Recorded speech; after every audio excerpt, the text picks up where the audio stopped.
සුබම සුබ දවසක් කියලා ප්‍රාර්ථනා කරනවා මොබිකින් channel එක සමග එකතු වෙලා ඉන්න ඔයාලා හැමෝම. ඔන්න අදත් අපි සුපුරුදු පරිදි සුපිරි device එකක් ගෙනාවා ඔයාලට review කරන්න. අපි මේ පාර අරන් ඇවිල්ලා තියෙන්නේ MI ලගේ Redmi Note 14 කියන device එක. මේ මෑතකදී තමයි මේ device එක launch උනේ. අපි ළඟ දැනට තියෙන්නේ නම් 4G device එක. මේක තමයි මම කලින් කියපු device එක. Redmi Note 14 කියන device එක. සාමාන්‍ය බැල් බොක්ස් එක බැලුවල්මට නම් තියෙන්නේ මේ විදිහට. මෙතන ඔයාලට බලා ගන්න පුළුවන් 128 6GB capacity එක. ඒ විදිහට බොක්ස් එක බලා ගන්න පුළුවන්. අපි ඕපන් කරලාම එහෙමනම් බලමු.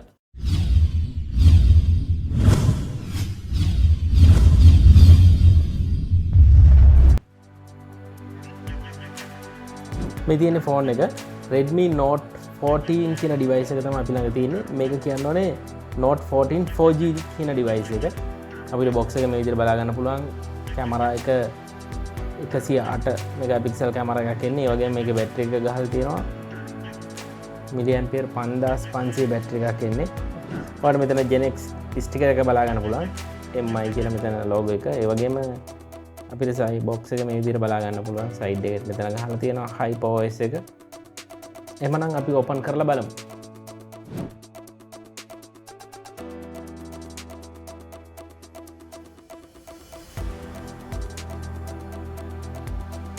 අපිට බොක්ස් එකේ බලා ගන්න පුළුවන් මේ විදිහට එනවා බෑක් කවර් එක.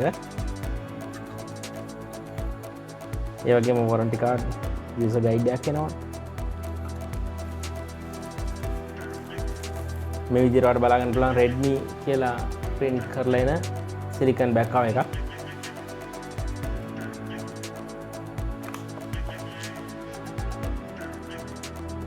ෆෝන් එක මේ විදිහට බලා ගන්න පුළුවන්.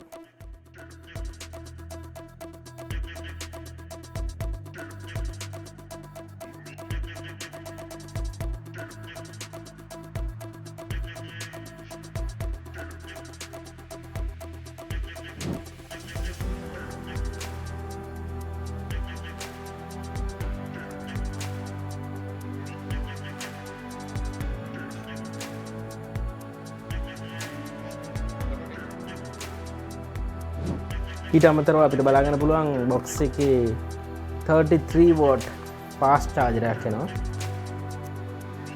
මේක USB charger එකක් තමයි මෙතන තියෙන්නේ. ඒ වගේම බොක්ස් එකේ එන කේබල් එකත් USB to C කේබල් එකක් අපිට බලා ගන්න පුළුවන්.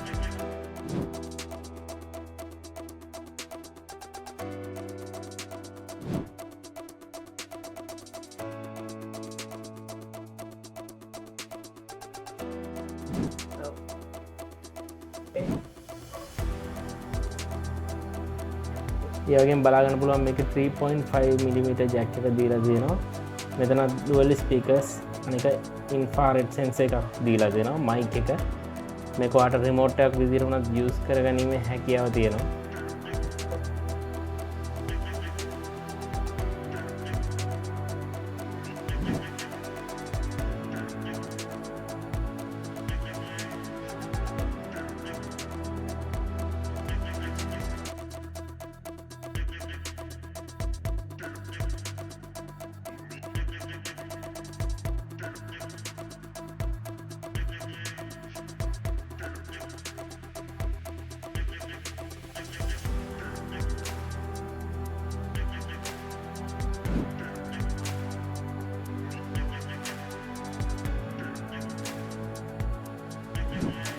මේක ඩිසයින් එක ගැන කියනවා නම් ගොඩක් යුනික් ඩිසයින් එකක් කියලා කියන්න පුළුවන්. සාමාන්‍යයෙන් බෑක් පැනල් එකත් ප්ලාස්ටික් බෑක් පැනල් එකක් වගේ තමයි අපිට බලා ගන්න පුළුවන් වෙන්නේ.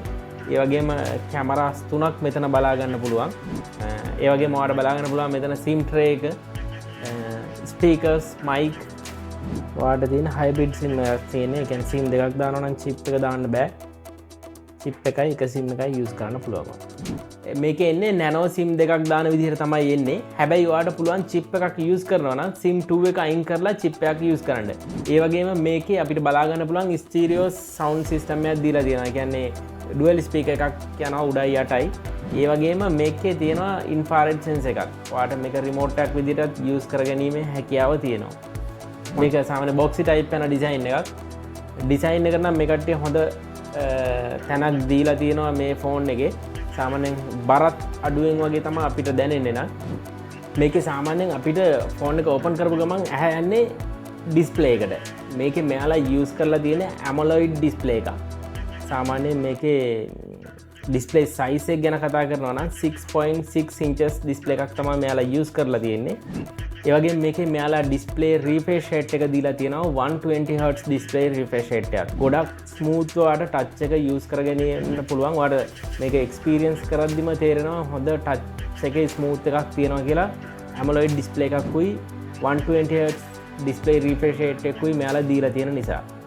අනික මේක සාමාන්‍යයෙන් අවුට්ඩෝර් යූස් කරනවා නම් 1200 වගේ නිට්ස් බ්‍රයිට් එකක් තියෙනවා. ඒ වගේම ඔයා මේක පීක් එකේ යූස් කරනවා නම් 1800 නිට්ස් වගේ බ්‍රයිට් එකක් තියෙනවා. සාමාන්‍යයෙන් සැර අවුවකදී වුණත් ඔයාට හොඳ බ්‍රයිට්නස් එකක් හොඳ කලර්ස් ක්වොලිටි එකක් මේකේ බලා ගන්න පුළුවන් ඩිස්ප්ලේ එකෙන්. ඒ වගේම මේකේ තව දෙයක් කියන්න තියෙනවා. මේකේ ඩිස්ප්ලේ එකේ උඩ තමයි ෆින්ගර්ප්‍රින්ට් සෙන්සර් එක දීලා තියෙන්නේ. සාමාන්‍යයෙන් වෙන බ්‍රෑන්ඩ් වල හයි රේන්ජ් යන ෆෝන්ස් වලට විතරයි එහෙම ඔප්ෂන් එකක් දීලා තියෙන්නේ. මේකේ මෙයාලා මිඩ් රේන්ජ් යන ෆෝන් එකකට උනත් ඒ විදිහේ ඔප්ෂන් එකක් ඔයාලට යූස් කරගැනීමේ හැකියාව දීලා තියෙනවා.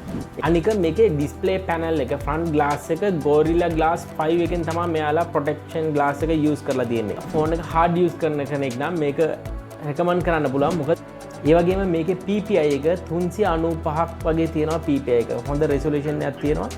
මේක AMOLED ඩිස්ප්ලේ එකක් නිසා ඔයාලට තවත් හොඳම ක්වොලිටි එකේ ෆොටෝස් මේකේ බලා ගන්න පුළුවන්. සාමාන්‍යයෙන් ෆෝන් එක වැදගත්ම කාරණේ තමයි කැමරා එක. මෙයාලා කැමරා මේකේ 3ක් යූස් කරලා තියෙනවා. මේකේ මේන් කැමරාවට මෙයාලා දීලා තියෙනවා මෙගාපික්සල් 108ක කැමරා එකක්. හොඳ ක්වොලිටි කැමරා එකක් මෙයාලා යූස් කරලා තියෙනවා. ඒ වගේම මේකේ f number එක 1.7 f number එකක් දීලා තියෙනවා. සාමාන්‍යයෙන් වාට low light උනත් හොඳ ක්වොලිටි ෆොටෝ එකක් ගන්නීමේ හැකියාව තියෙනවා මේ ඩිවයිස් එකෙන්. ඒ වගේම තව ඔයාලට බලා ගන්න පුළුවන් මේකේ තව ලෙන්ස් දෙකක් යූස් කරලා තියෙනවා. මැක්‍රෝ ලෙන්ස් එකයි ඩෙප්ත් සෙන්සර් එකයි. මෙයාලා එකට දීලා තියෙන්නේ මේ කැමරා දෙකටම 2 මෙගාපික්සල් ලෙන්ස් එකක්. ඒකෙත් ඇපර්චර් නම්බර් එක එහෙම නැත්නම් f නම්බර් එක 2.4 වගේ තමයි දීලා තියෙන්නේ ඒ ලෙන්ස් දෙකටම. සාමාන්‍යයෙන් ඔයා මේකේ වීඩියෝ වගේ කරන්න බලාපොරොත්තු වෙනවා නම් 4K වීඩියෝ නම් මේකේ දීලා නැහැ. මේකේ full HD 1080p වීඩියෝ එකක් ඔයාලට කරගැනීමේ හැකියාවක් තියෙනවා. හොඳ අවුට්පුට් එකක් ගන්න පුළුවන්. වීඩියෝ ක්වොලිටි එකක් හොඳ මට්ටමක තියෙනවා කියලා කියන්න පුළුවන්. සාමාන්‍ය වීඩියෝ පර්පස් එකකට මේක ගන්නවා නම් මේකේ ෆ්‍රන්ට් කැමරා එකත් හොඳ කැමරා එකක් මෙයාලා යූස් කරලා තියෙනවා. ඒ ෆ්‍රන්ට් එක 20MP කැමරා එකක් මෙයාලා දීලා තියෙනවා. f number එක 2.2 f number එකක් තමයි දීලා තියෙන්නේ. සාමාන්‍ය හොඳ ක්වොලිටි වීඩියෝ එකක් ගන්න පුළුවන් ෆ්‍රන්ට් එකෙත් ඔයාට 1080p වීඩියෝ කරගැනීමේ හැකියාව දීලා තියෙනවා. සාමාන්‍යයෙන් සෝෂල් මීඩියා අප්ලෝඩ් කරන වීඩියෝ අප්ලෝඩ් කරන කෙනෙක් නම් මේක රෙකමන්ඩ් කරන්න පුළුවන්. මොකද මේකේ ෆ්‍රන්ට් කැමරා එකත් ගොඩක් හොඳ ක්වොලිටි එකක් තියෙනවා. ඒ වගේම අපිට ගොඩක්ම වැදගත් වෙන්නේ ඊට පස්සේ මේකේ performance කොහොමද කියලා. හොඳ කැමරා එකක් තිබ්බත් වැඩක් නැහැ. හොඳ ඩිස්ප්ලේ එකක් තිබ්බත් වැඩක් නැහැ. අපිට සාමාන්‍ය ලැග් වෙන්නේ නැතුව යූස් කරගන්න පුළුවන් ෆෝන් එකක් අනිවාර්යෙන් අවශ්‍ය වෙනවා. සාමාන්‍ය ලොකු ගාණක් වැය කරලා ගද්දි.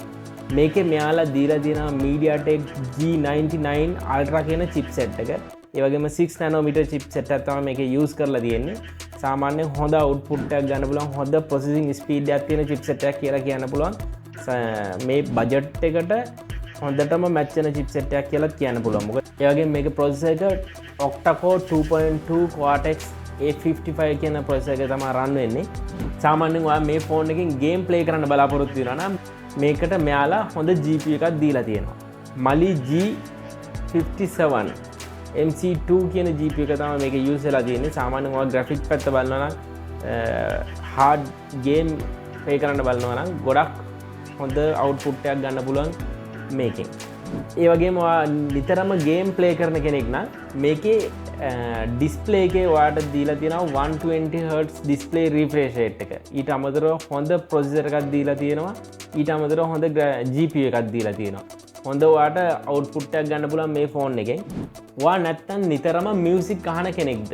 මේකේ ඔයා මියුසික් අහනවා නම් ඔයාට Dolby Atmos sound system එක දීලා තියෙනවා. මේකෙත් dual speakers උත් ඇවිල්ලා තියෙනවා inbuilt. මේකේ sound system එක නම් හොඳටම තියෙනවා. හොඳ සවන්් සිස්ටම්යක් වගේම මේක දිලා තිනවාට 3.5 ජැක් එක. ඒවගේ මේ ෆෝන ගෙන සෙන්සස් ගැන කතා කරන මේක ෆිංග පින් සෙන්සරක තියෙන අන්ඩ ඔප්ටිකල් සෙන්ස එකක් ්‍රීඩ්න මේකේ ඒවගේම ගයිරස්කෝප් සෙන්ස එක තියෙන කම්පාස් සෙන්සක තියෙන ඇක්සලෝමරක සෙන්ස එකක් තියෙන සාමාන්‍ය සෙන්සස් ගොඩක් මේක යුසෙනවා ගේමින් වලට එහෙම ගොඩක් වැදගත්වෙනවා. හොඳයි ඊට පස්සේ අපිට වැදගත්ම කාරණය වෙන්නේ බැට්‍රි කැපැසිටි එක. ඒවගේම මේක දීලා තියෙනවා මෙගා බැටරි එකක් මිලියම්පියර් 5500ක බැටරි එකක් මේක මෙයාලා යූස් කරලා තියෙනවා. සාමාන්‍යයෙන් ඒකත් හොඳ බෙනිෆිට්ටයක් කියන්න පුළුවන් මොකද මේ රේන්ජ් එකේ න හැම ඩිවයිස් එකකම ගොඩක් දුරට තියෙන මිලියම්පියර් 5000 බැටරි එකක් තියෙන්නේ. මේකේ 5500 එකක් යූස් කරලා තියෙනවා. ඒ වගේම ඔයාලට මේකේ ඉන්බොක්ස් එකේ මේ එනවා 33 වෝල්ට් ෆාස්ට් චාර්ජර් එකක්. ඒ වගේම වැදගත්ම කාරණය වෙන්නේ තව මේකේ මෙමරි කැපැසිටි එක කොහොමද මිලදී ගන්න පුළුවන් තියෙන කැපැසිටි මාකට් එක කියලා. දැනට අපේ අතේ තියෙන නම් 6GB RAM එක එන 128 ඩිවයිස් එකක්. ඒ වගේම මේකේ එනවා 8GB RAM එක එන 256 ඩිවයිස් එකක් එනවා. සාමාන්‍යයෙන් මේක වෙළඳපොළ වටිනාකම වෙන්නේ 59990ක් වෙනවා 128GB එක. ඔයා 256GB එක මිලදී ගන්නවා නම් ඒක 64990ක් වගේ වෙනවා. සාමාන්‍යයෙන් දෙකම ලංකාවේ දැනට available මාකට් එකේ මිලදී ගන්න පුළුවන්. ඒ වගේම මේක කලර්ස් ගැන කතා කරනවා නම් දැනට මේක මිලදී ගන්න පුළුවන් කලර්ස් වෙන්නේ blue color එකයි black color එකයි green color එකයි. දැනට අපේ අතේ තියෙන්නේ නම් මේ blue color එකක්. ඒ වගේම මේකේ විදිහම green color එකත් ඔයාලට මිලදී ගන්න පුළුවන්. ඒ වගේම මට කියන්න අමතකුණා මේකේ වට ඇල්මිනියම් ෆ්‍රේම් එකක් තමයි වට ෆ්‍රේම් එකට එන්නේ. ඒවගේ මේක මෙගා බැට්‍රියක් ආවට ඔයාට 155ක් වෙනකම් විනාඩි 44න් චාර්ජ් කරගැනීමේ හැකියාව තියෙනවා ඔරිජිනල් මේ බොක්ස් එකේ එන චාර්ජ් එක ඔයා යූස් කරොත්.